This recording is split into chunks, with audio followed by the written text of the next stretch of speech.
Alright, before starting seeing examples of first order linear ODEs, let me teach you a neat trick that I call Feynman's trick, because when Feynman was in high school, because yes, Feynman actually saw integration by parts in high school, he didn't like integration by parts, he wasn't paying attention to it, and he actually came up with a way of solving many of the by parts integrals in a different way. And one time he was called to the board to solve a problem for the teacher. Teacher was expecting integration by parts, and Feynman did that thing that I'm about to teach you, and the teacher was like, wow! Alright, this is an integral that's going to show up in our first example. It's the integral of t e to the at. Alright, so the integral of t times e to the at, we know how to do it by parts, right? I mean, we choose a convenient partition, so u equals t, which means that dt equals du. And we also choose e to the at dt to be dv, which means that v is equal to 1 over a e to the at. All right, now we substitute, it's tedious, right? We substitute in the integration by parts formula. U times v minus integral of v du. All right, u times v minus the integral of v du. All right, we solve the second integral and we get t e to the at divided by a minus, that integral gives me another a, so 1 over a squared e to the at. All right, we can simplify this and get as a final result e to the at divided by a that multiplies t minus 1 over a. There you go, that's the result. Okay, that's the useful method. Let's see what Feynman did. Feynman was presented with that, and Feynman said, nah, that's too difficult. I don't know how to do that. But I know how to do this. I know how to do e to the at dt. That is very easy. That thing is just 1 over a e to the at. And then Feynman realized, aha, if I take a derivative of the left-hand side with respect to a, so if I take derivative with respect to a on both sides, on the left-hand side, what do I get? Well, I'm taking a derivative with respect to a, but the variable of integration is t, integral is continuous, so the differentiation can come into the integral sign. So this is the integral of d dA e to the at. And on the other hand, we have d dA 1 over a e to the at. Wonderful. So now, if we take derivative here, we get that this thing is exactly t, dt of course.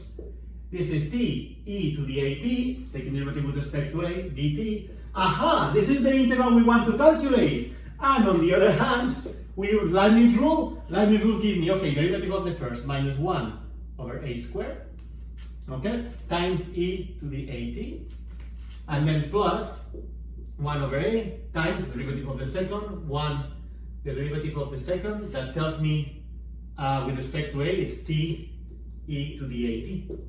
I simplify, common factor, e to the at divided by a, that multiplies t minus 1 over a. Look at that, the same result, and I've done it without applying integration by parts. This is Feynman's trick, and it's extremely helpful. You can use it now in your toolbox. Enjoy it, because it's extremely satisfying. I really enjoyed when I learned that for the first time. All right, so why don't we do some examples of solving differential equations now that we know how to integrate that. Let's erase the board. Armed with the knowledge from our Feynman trick of integration or integration by parts, whatever you prefer, let's solve this equation. So this is linear first order, you can tell. Now the dependent variable is y, the independent variable is t. The independent variable is the same name as here, but keep in mind that it's going to change in the next example. I'm going to change the names of all the variables, still the formulas will apply. All right, let's apply the formula we have for this particular case. The first thing we need to do is to write this in standard form.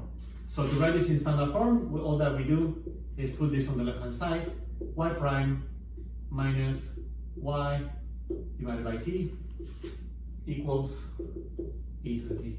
So let's identify the different terms in here. So we will always operate here, I recommend, in an organized way. Compute all the small elements separately. First, we see that p of t in this case is minus 1, sorry, this is a plus, right, to the other side, is 1 over t, okay? And then we know that r of t is e to the t. All right, so now we compute the integral pt dt. That's an easy one. It's 1 over t dt, so log of t. All right, now what we do is the exponential of pt dt.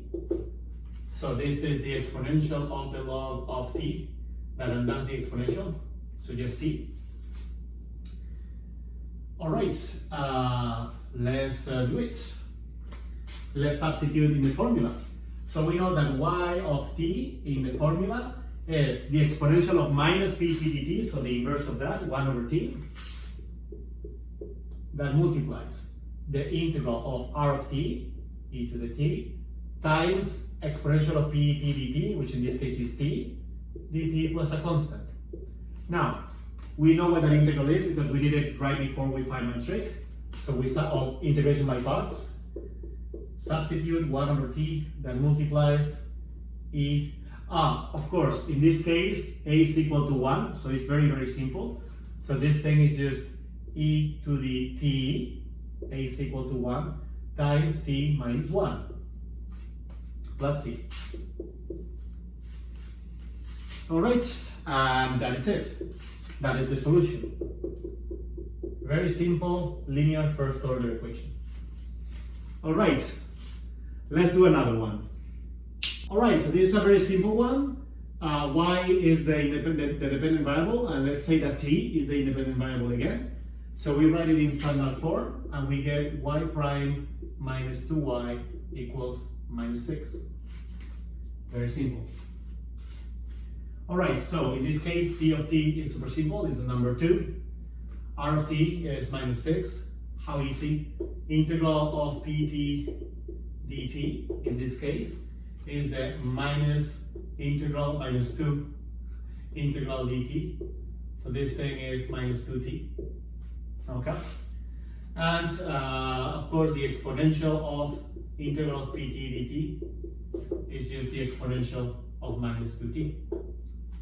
We substitute in the formula, and we get that y of t is equal the inverse of that, so e to the 2t.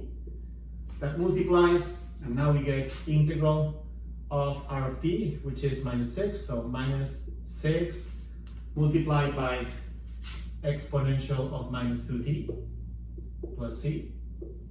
That integral we can quickly solve, e to the 2t, that multiplies minus 6 of, so that integral is, well, the minus cancels the minus and divides by 2, so it's a 3.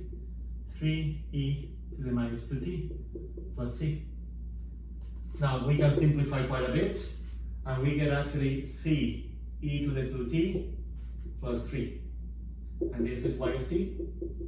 And we've done it, we solved it. That one is really, really, really simple. Let's do a more complicated one with sines and cosines, etc.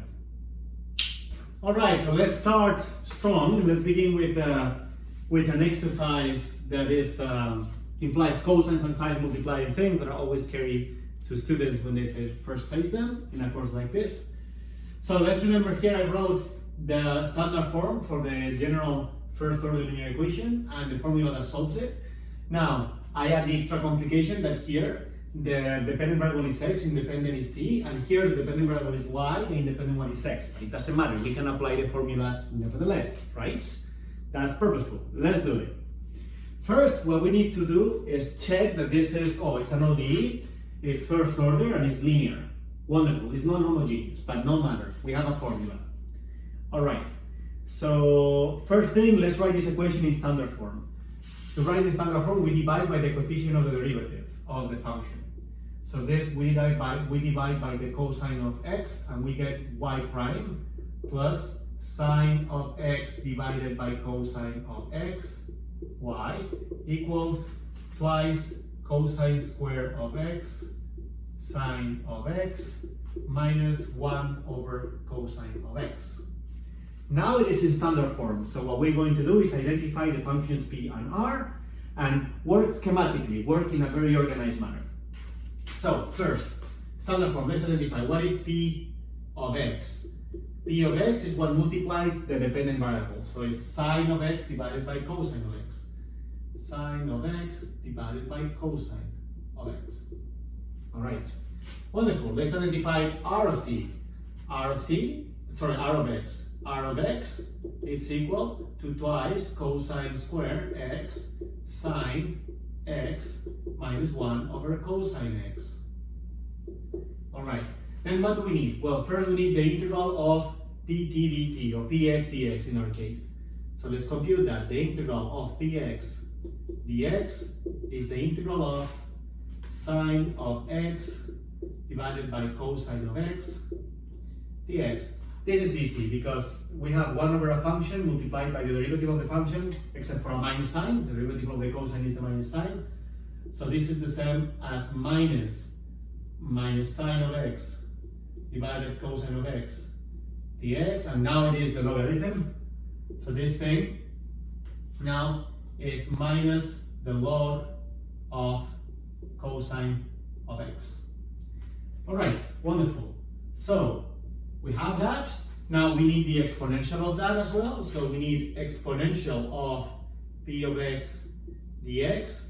And in this case, this is the exponential of the minus log of cosine of x. So the minus makes it a denominator if you want. So 1 over e log cosine of x. And the log cancels the x. And what we get is 1 over the cosine of x. All right, so I have all the ingredients. Let's substitute into the general formula. The general formula is y of x is equal to e to the minus p of x dx multiplying integral r of x e to the integral p of x dx plus a constant.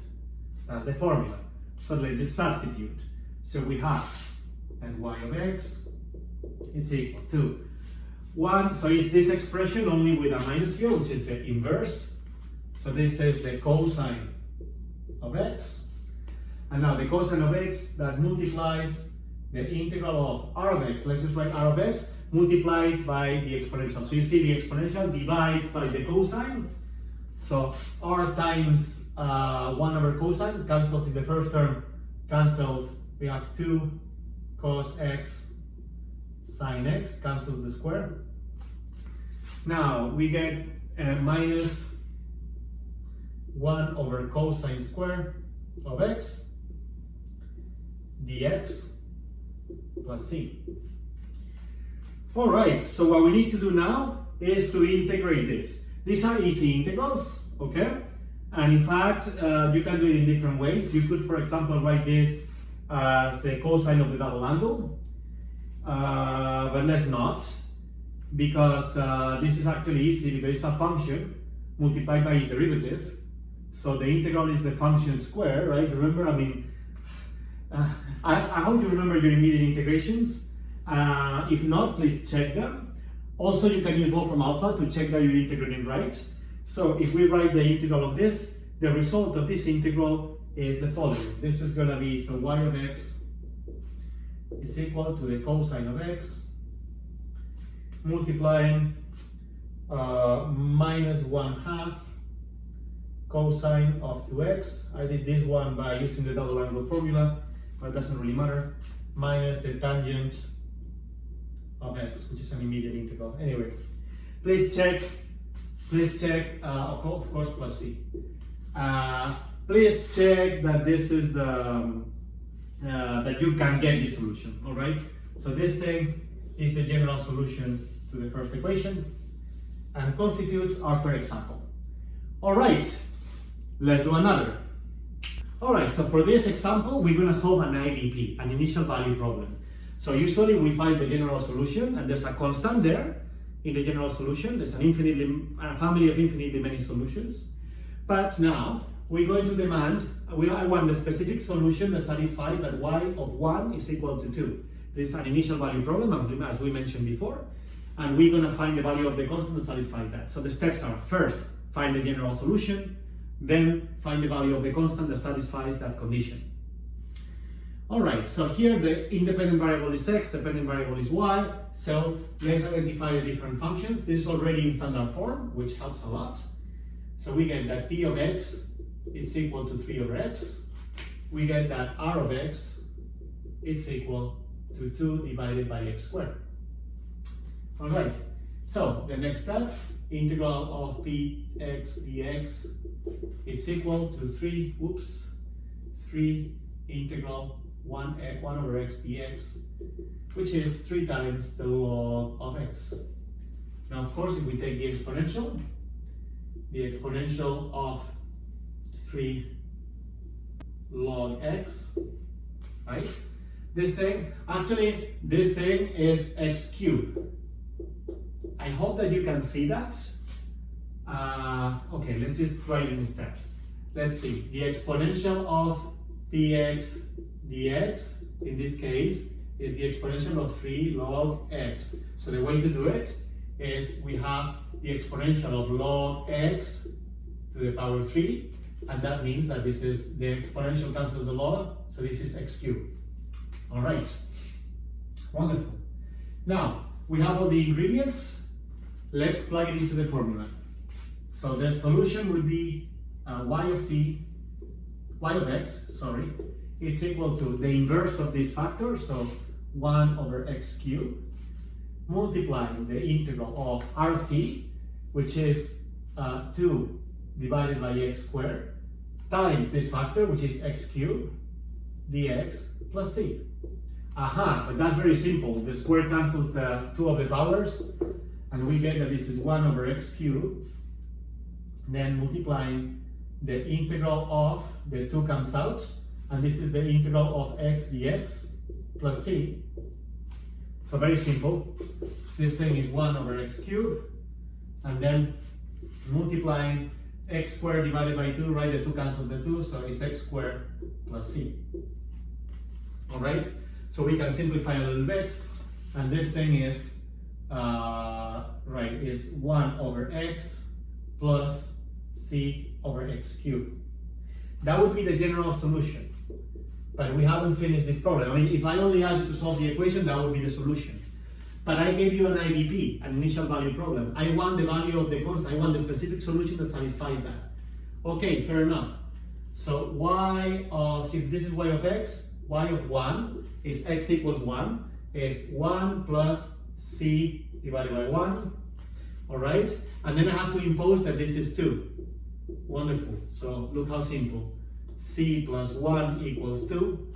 That means that c is 1. Wonderful. So the solution is that one, substituting c by 1.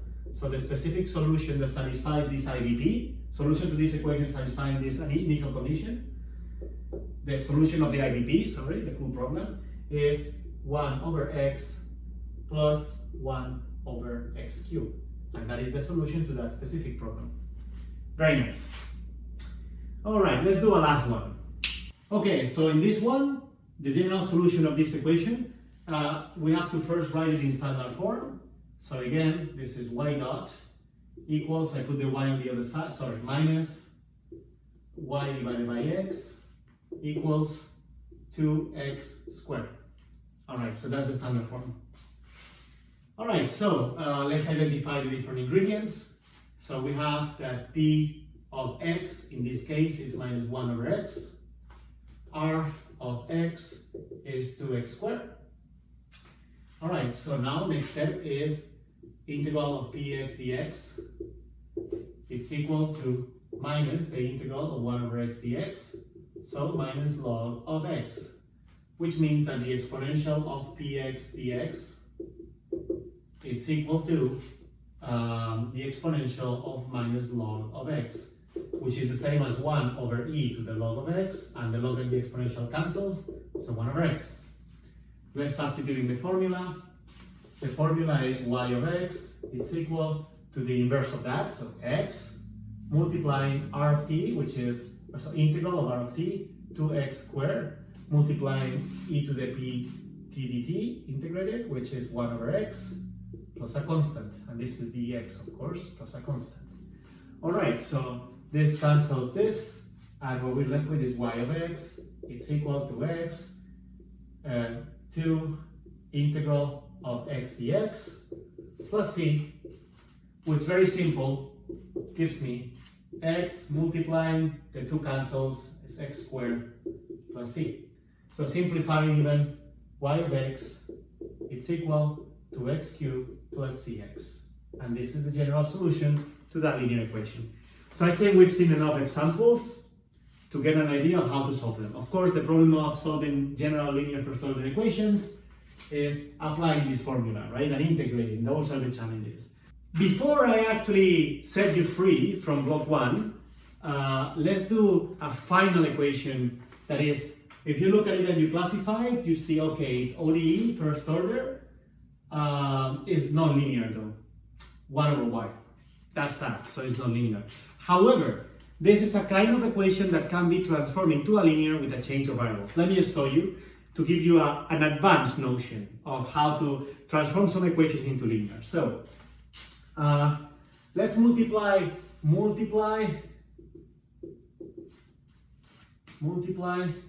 by 2y. So if I multiply both sides by 2y, I get 2y y prime, and then here I get 4 divided by t y squared plus 2t. Aha! So now let's do a change of variables. So z equals y squared. If I do that, notice that this thing, if z is equal to y squared, this is exactly, so z prime, dot prime, yeah, that's fine, z prime would be equal to twice y prime y, right? Using chain rule. Taking the derivative of this, the derivative of 2 comes down, you get the derivative of the function and then the function.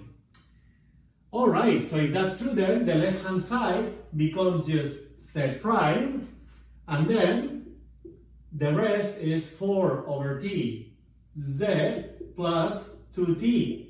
Well, now it's linear. So with that change of variable, the original equation that was non-linear has become linear. And look at that. I have a magic recipe here for any equation that is of this form. If you have an equation that is of this form with a widespread nonlinearity, but also have a linear term like this, and no inhomogeneity, then this equation is what we call a Bernoulli equation. And for all those equations, the substitution z equals to y, 1 minus p, for p different from 1, we'll always convert it into a linear equation. So this is a particular case of a Bernoulli equation.